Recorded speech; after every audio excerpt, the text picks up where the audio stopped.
On continue toujours notre tendance haussière sur le Bitcoin alors qu'on a eu des légères variations de prix qui ont fait penser à certaines personnes que ça y est, nous allons redescendre à 40 000, 50 000 dollars, etc. Avant que ce genre de choses se produisent, il faut déjà recorriger déjà toute cette hausse et ensuite passer en deçà de cette moyenne mobile à 200 jours. On voit qu'on l'a transpercé avec force. Et sur cette vidéo, je vais donner un indicateur en plus en faveur d'un bull market qui aurait déjà commencé. C'est ça en fait, les bitcoins qui sont en profit. Et comme on voit là ici sur le code couleur, on a à peu près 70% des BTC qui sont en profit. Et ça survient juste après qu'on était à peine à 60% des bitcoins qui étaient en profit. Et on voit, selon les cycles ici des prix du bitcoin, que quand on a seulement 60% au moins des bitcoins en profit, on est sur un bottom du cycle baissier, un bottom, un point bas du cycle baissier, et qu'on repart à la hausse. Donc ensuite ici, on a en noir la moyenne mobile à 200 semaines, et en gris le coût de revient d'extraction d'un bitcoin. Mais je me demande si cette donnée n'est pas faussée dans le sens où des mines de bitcoin utilisent de l'électricité entièrement écologique, à savoir le vent, le solaire. Et j'ai même vu que certains arrivaient à avoir un prix d'extraction de bitcoin à seulement 20 000 dollars. Mais en tout cas, le prix moyen de revient du BTC se situe au niveau de la ligne grise. Donc on peut voir que ici, l'indicateur des BTC en profit donne raison donne des arguments pour un bull run qui aurait déjà commencé et qui va durer très longtemps. Et comme je le montrais sur ma vidéo précédente, et dites-moi en commentaire si vous voulez que j'approfondisse cette analyse-là, quand on se projette sur ce que se pourrait donner cette hausse sur 4 ans, si on commençait déjà avec les niveaux qu'on a vus là, ça nous ramène vers les 300 000, enfin moi j'ai du 312 000 dollars. Donc c'est vraiment intéressant.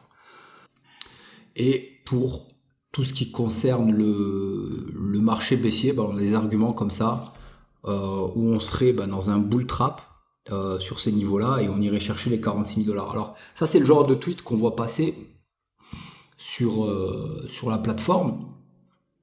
Et y a ce gars aussi qui est vraiment intelligent, il a des bons arguments où il montre voilà, qu'on a des hauts, en fait ici des bull trap, donc ça je me souviens très bien. Moi j'avais vendu ici, avec les personnes avec qui je travaille aussi, on avait vendu juste en deçà de 100 000, entre 99 et 96 000. Et puis on a regardé toute la baisse se faire, donc parce qu'on était en dessous de la moyenne mobile à 200 jours, alors qu'on nous parlait de super cycle, rappelez-vous de cela. Et c'est vrai qu'on a eu c'était remonté à 83 000, puis retombé. Et là, donc, ça remonte à 81 à peu près. Et donc là, ça retomberait à 40 000 dollars. Honnêtement, si ça se passe, si on retombe aux 40 000 dollars, je serais vraiment très content et j'aurai suffisamment de cash pour recharger en Bitcoin. Puisque je ne me jette pas dans le marché.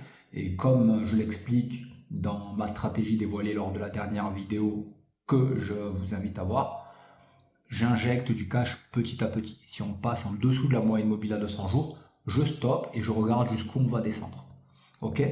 Et en ce qui concerne la DeFi, tant qu'on est haussier, je continue. Quand on est baissier, je pose. Donc je suis prêt à ces deux éventualités. Et je pense que ça se ressent aujourd'hui et ça se ressent aussi dans mon discours. J'ai vraiment beaucoup de confiance et en fait le plus important c'est d'avoir une grosse conviction sur Bitcoin. Je l'ai quand on voit aujourd'hui que ça rentre dans les stratégies macroéconomique de plusieurs pays, dont les États-Unis. Je me dis qu'il y a il y a un gros boulot qui a été fait sur Bitcoin. J'ai même vu des monnaies de 2 euros qui commencent à être frappées clandestinement du logo de Bitcoin. Ça a fait un sacré parcours.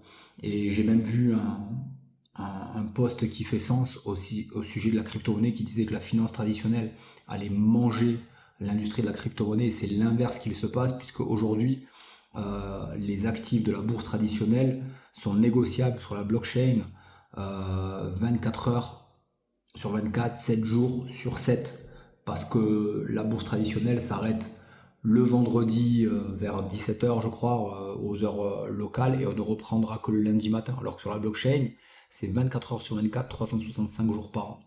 Donc, pour faire fonctionner toutes ces blockchains, etc., ben, ça marche avec les crypto-monnaies qu'on connaît déjà, donc à savoir le Bitcoin, l'Ethereum, le Chainlink, les stablecoins, voilà, beaucoup de choses.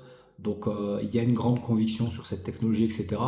Après, en ce qui concerne les petits projets, les mêmes coins, etc., en général, tout ça, ça pump quand on est dans une fin de dynamique haussière. Donc je m'y intéresse pas pour l'instant. Là, je suis vraiment sur les gros signaux, les gros projets, les grosses capitalisations. Et, euh, et voilà, on va de l'avant.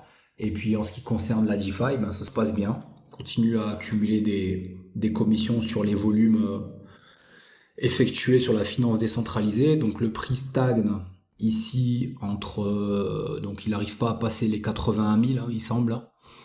Pourquoi pas? Donc la ligne bleue, là, il a du mal à la passer. Il est en train pour moi de consolider en dessous. Mais à partir du moment où il va passer cette résistance-là, bah, ça va être assez violent. Donc est-ce qu'il doit passer par un bas de 2 aussi profond? Donc là, c'est en 50% de Fibonacci. Mais ça peut très bien être suffisant ici en 23,6, hein, et partir directement en flèche sur cette grande 3 pour ensuite construire une impulsive qui serait seulement la première vague de cette grande impulsif d'un cycle de 3 ans qui est très long. Donc évidemment, on a des phases baissières dans les tendances haussières et inversement. Et donc là, quand il se passe rien, que ça devient ennuyant et stressant, donc 79 000 dollars, 77 000, etc., etc., et ben sur la DeFi, on profite de tous ces volumes, et puis ça fait des commissions qui sont assez sympas. Si vous avez des questions, laissez-les en commentaire, je lis absolument tout, et je me ferai un plaisir d'y répondre. Et comme je dis toujours, très important de suivre son plan, de le construire soi-même, euh, de ne jamais abandonner face à tout bruit qu'on peut entendre, face à toute tempête. Et parce que c'est avec la persévérance que vous atteindrez le succès. Je vous dis à très bientôt. Ciao.